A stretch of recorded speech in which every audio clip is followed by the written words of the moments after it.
Good morning my children. कक्षा 8वीं में आप सभी का स्वागत है।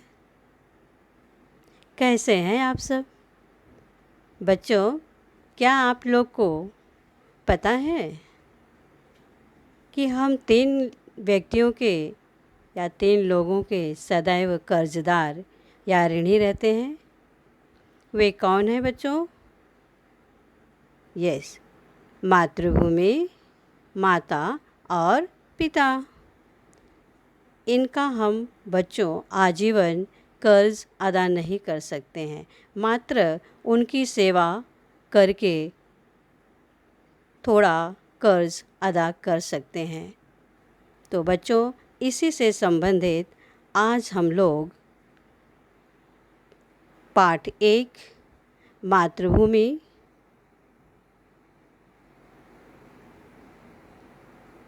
हे मातृभूमि पाठ देखेंगे।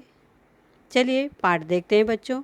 ये पाठ लिखा किसने है उसके बारे में भी तो थोड़ी जानकारी लेनी चाहिए ना बच्चों। तो देखिए बच्चों, इस कविता के रचयिता या कवि राम प्रसाद बिस्मिल जी हैं। अभी आप इनका चित्र भी देख लीजिए। अब बच्चों, इनके बारे में हम थोड़ा परिचय देख लेते हैं। कवि का परिचय बच्चों, राम प्रसाद बिस्मिल जी का जन्म 1897 अर्थात 1897 शाहजहाँपुर, जो कि उत्तर प्रदेश में स्थित है, वहाँ हुआ था। और इनका मृत्यु अर्थात देहांत 1927 को गोरखपुर में हुआ था। इनका परिचय बच्चों, राम प्रसाद बिस्मिल भारत के महान स्वतंत्रता सेनानी ही नहीं बल्कि उच्च कोटि के एक कवि, अनुवादक, बहुभाषाविद व साहित्यकार भी थे। बहुभाषाविद मतलब बच्चों बहुत सी भाषाओं की जानकारी रखने वाला। आपने देश की आज़ादी के लिए अपने प्राणों की आहुति दे दी। बच्चों, आपने ये तो गाना देशभक्ति गीत सुनाई होगा, सरपरोशी की तमन्ना आज हमारे दिल में है, देखना है जोश कितना बाजुए कातिल में है। तो बच्चों, ये इनकी प्रसिद्ध रचना है। इसे भी लिखा है बिस्मिल जी ने ही। बिस्मिल जी उनका नाम नहीं था बच्चों, ये उनका उपनाम है। बिस्मिल का अर्थ है बच्चों घायल आशिक। एक घायल आशिक थे किसके? अपने मातृभूमि के। ये अपने भारत माँ को बेड़ियों में बंद या बंधन में जकड़ा हुआ नहीं देखना चाहते थे। इनमें देशभक्ति कूट कूट कर भरी हुए थे। बिस्मिल के अलावा भी बच्चों उन्होंने अपना 2 नाम और भी रखा था, जिसके माध्यम से वे अपने कविताएं लिखा करते थे, राम और अज्ञात। इनकी प्रमुख रचनाएं पहला मन की लहर और इनकी आत्मकथा। अब बच्चों हम लोग देख लेते हैं इस पद्य अर्थात मातृभूमि में उन्होंने क्या बताया है। प्रस्तुत कविता में क्रांतिकारी एवं स्वतंत्रता सेनानी कवि राम प्रसाद बिस्मिल जी ने मातृभूमि के प्रति अपने प्रेम एवं भक्तिभाव को व्यक्त किया है। यहाँ आपने मातृभूमि की सेवा करने और देश हित में निछावर हो जाने की लालसा अर्थात इच्छा व्यक्त की है। अब बच्चों हम लोग पाठ का प्रारंभ करते हैं। हे मातृभूमि, तेरी चरणों में शीश नवाऊं, मैं भक्ति भेंट अपने तेरी शरण में लाऊं। यहाँ आप चित्र भी देख रहे हैं बच्चों भारत माँ की। यहाँ पे राम प्रसाद बिस्मिल जी कहते हैं, है मातृभूमि, ऐ भारत माता, मैं आपके चरणों में, आपके कदमों में अपना शीश अर्थात सिर नवाता हूँ, झुकाता हूँ।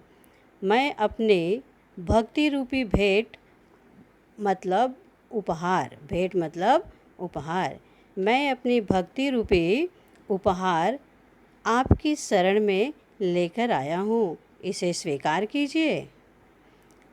अभी दूसरा देखते हैं बच्चों।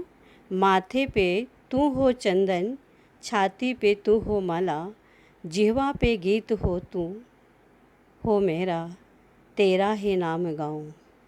यहाँ पर कवि राम प्रसाद जी कहते हैं कि ऐ माता, ऐ मातृभूमि, आप ही मेरे मस्तक, माथे अर्थात मस्तक, आप ही मेरे मस्तक माथे की चंदन की रूप में विराजमान हो, और मेरे छाती अर्थात सीने पर हृदय की आप ही माला हो।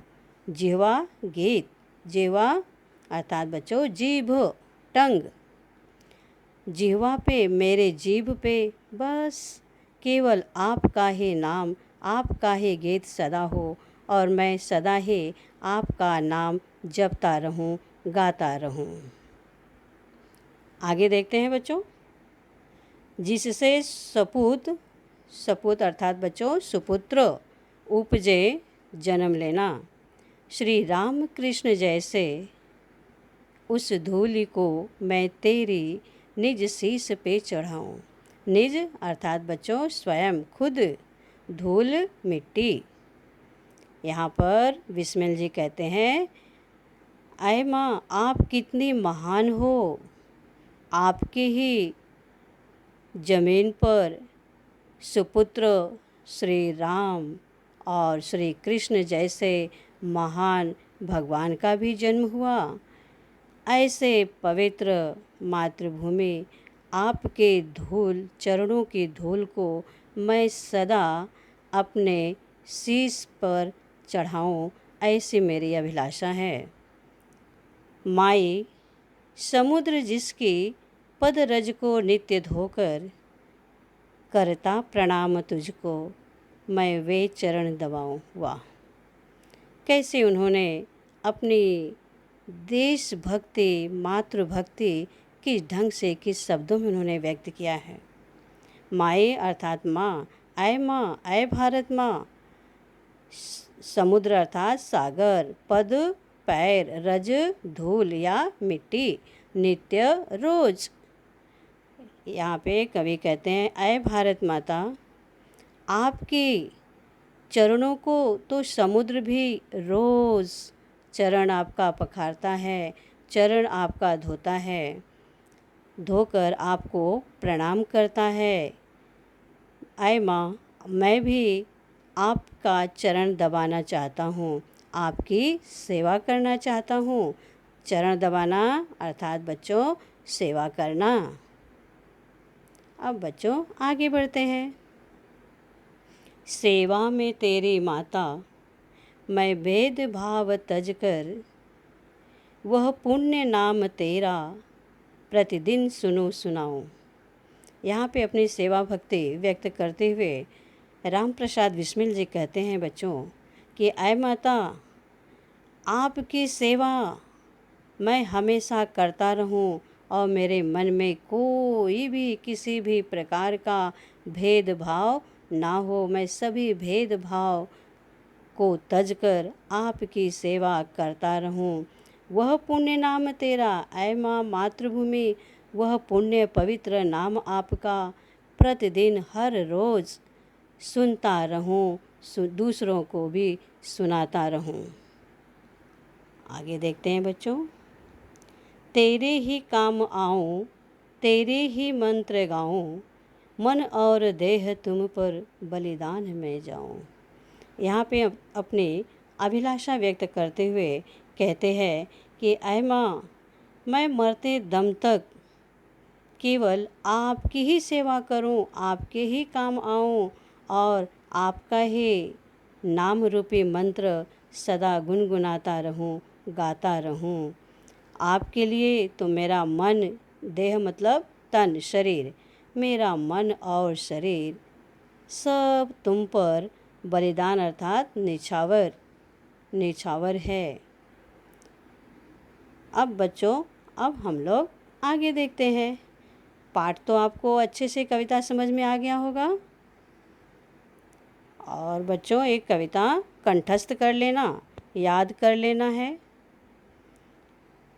इसमें जो थोड़े कठिन शब्द आए हैं बच्चों, वो तो हम कविता पढ़ाते समय बता ही दिए हैं, फिर भी ये शब्दार्थ अपने नोटबुक में अवश्य लिख लेना।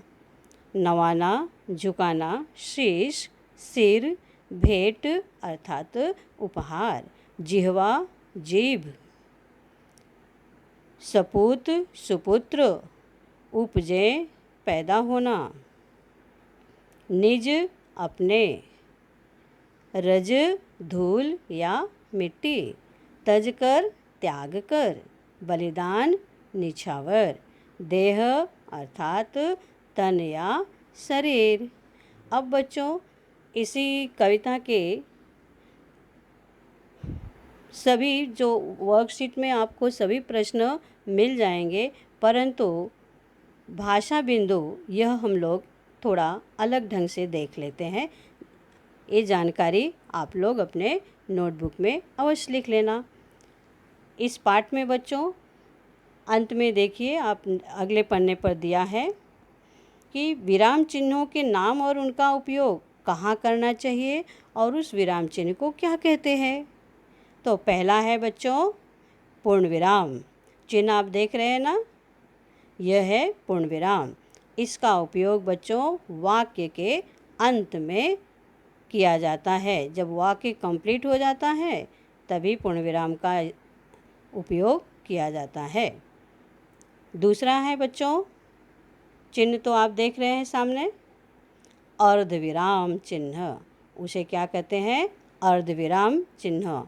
अर्धविराम का उपयोग कहाँ किया जाता है बच्चों? जब वाक्य पढ़ते समय या कहते समय यदि हम थोड़ा समय रुकते हैं, परंतु वाक्य पूरा नहीं हुआ होता है, थोड़ा रुकते हैं, तभी इस चिन्ह का उपयोग करते हैं।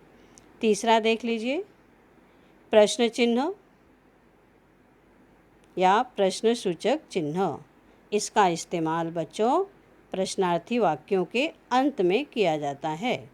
जैसे क्या, क्यों, कब, कहाँ, कैसे, ये शब्द का इस्तेमाल करके जब वाक्य तैयार किया जाता है तो वाक्य के अंत में ये प्रश्न सूचक चिन्ह का इस्तेमाल किया जाता है। फोर्थ देखिए, चिन्ह दिखाई दे रहा है आपको, इसे बच्चों योजक चिन्ह कहते हैं। क्या कहते हैं? योजक चिन्ह। इसका उपयोग जोड़ शब्द में कहते हैं, जैसे माता पिता, दाल चावल इत्यादि। पांचवा देखिए बच्चों, यह चिन्ह विस्मय सूचक चिन्ह है, विस्मयादि बोधक भी कहते हैं इसे। इसका इस्तेमाल बच्चों जब वाक्य में हर्ष, शोक, आश्चर्य आदि की भावना प्रकट होती है तो इस चिन्ह का इस्तेमाल शब्द के बाद में या वाक्य के अंत में भी किया जाता है। जैसे शाबाश, आप बहुत अच्छे पढ़ते हो, तो शाबाश के बाद हम विस्मय सूचक चिन्ह का इस्तेमाल करते हैं। अब बच्चों छठा देखिए, सिक्स्थ वन, यहाँ पे चिन्ह दिखाई दे रहा है आपको, इसे बच्चों इकहरा अवतरण या उद्धरण चिन्ह कहते हैं। इसे ही इंग्लिश में सिंगल इन्वर्टेड कामा कहते हैं, परंतु हिंदी में इकहरा अवतरण या उद्धरण चिन्ह कहते हैं। इसका इस्तेमाल कोई भी टॉपिक या कोई भी शब्द का महत्व बताने के लिए किया जाता है। सातवां देखिए बच्चों, यहाँ पर चिन्ह दिखाई दे रहा है ना, इसे दोहरा अवतरण चिन्ह या उद्धरण चिन्ह कहते हैं। इसे इंग्लिश में डबल इन्वर्टेड कामा कहते हैं। इसका इस्तेमाल बच्चों कब किया जाता है? ये तो आपको मालूम ही है, जब किसी द्वारा कहा गया वाक्य ज्यों का त्यों लिखते हैं, उसमें कोई भी परिवर्तन या बदलाव नहीं किया जाता है, तभी दोहरा अवतरण चिन्ह का इस्तेमाल किया जाता है। जैसे महात्मा गांधी ने कहा था, सत्य अहिंसा परमो धर्मम, ये उनके वाक्य हैं।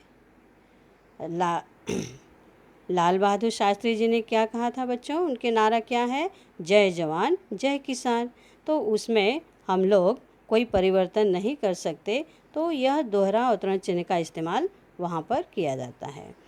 8वां देख लीजिए, यह योजक चिन्ह से थोड़ा बड़ा होता है बच्चों, इसे कहते हैं निर्देशक चिन्ह।